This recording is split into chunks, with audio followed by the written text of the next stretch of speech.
வணக்கம். நேர்களால் நான், நேர்களுக்காக நான். அதாவது ஒரு ஒரு ஒரு பெண்மணி. அந்த பெண்மணி மிகவும் படித்து பட்டம் பெற்றவள். யாரிடமும் அதிகமாக பேச மாட்டாள். தான் நினைத்ததை சாதிக்காமல் இருக்கவும் மாட்டாள். பெற்றவர்களுக்கு ஒரே பெண்மணி. பெற்றவர்கள் வயதானவர்கள் இருவரும் எவ்வித நோய் நொடியும் இன்றி மிகவும் மகிழ்ச்சியுடன் வாழ்ந்து கொண்டிருந்தார்கள். இந்த பெண் என்னவென்றால், அதாவது நாம் யாரையும் துன்புறுத்தக்கூடாது, யாரையும் ஏமாற்றக்கூடாது, நல்வழியில் பணத்தை எடுக்க வேண்டும், சம்பாதிக்க வேண்டும் என்றிருந்தாள். இந்த பெண்மணி தன்னுடைய தகப்பனாரின் கம்பெனியை நிர்வகித்து வந்தாள். அதில் நிறைய பேர் நன்றாக உழைப்பாளிகளாக இருந்தார்கள், உண்மையான உழைப்பாளிகளாக இருந்தார்கள். அவர்களுக்கு தான் அந்த கம்பெனியில் இடம் உண்டு. இப்படி இருக்கும் பொழுது ஒரு நாள் ஒரு பிரச்சனை ஏற்பட்டுவிட்டது. குடிபோதையில் ஒருவன் கம்பெனியில் வேலை செய்ய வந்துவிட்டான். அப்பொழுது தகவல் அறிந்ததும் வேலையை விட்டு நீக்கிவிட்டார் இப்பெண்மணி. அதாவது மற்றவர்களும் நாம் குடித்தால், அதாவது தினமும் நமக்கு அந்த பழக்கமாகிவிடும், தொழிலே போய்விடும், நம்முடைய குடும்பமே வீணாகிவிடும், நாமளும் நடுத்தருவில் நின்று விடுவோம் என்று குடிகாரர்கள் கூட திருந்து விடுவார்கள். அப்பேற்பட்ட பெண்மணி, அதாவது அதிசய பெண்மணி, முன்னுடைய பெண்மணியாக இருந்தார்.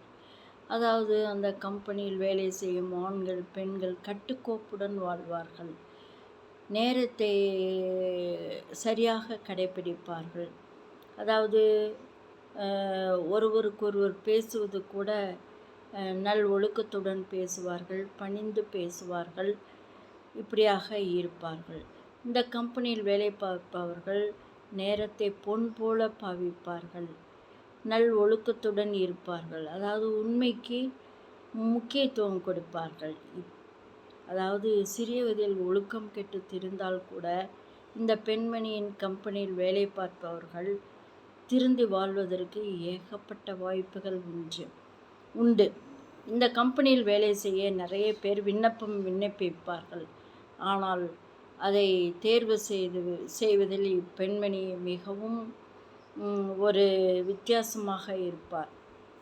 அதாவது அவர்களுடைய பேச்சு அமைதியாக இருக்க வேண்டும், அவர்களுடைய உடை அடக்கமாக இருக்க வேண்டும், அவர்களுடைய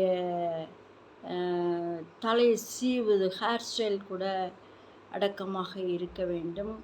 இப்படி பல விதத்தில் பார்ப்பார்.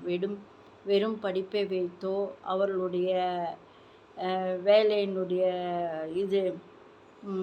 காலத்தை, அதாவது வேலையினுடைய திறமையை பொறுத்தோ அவர் இப்படி தேர்வு செய்வதில்லை.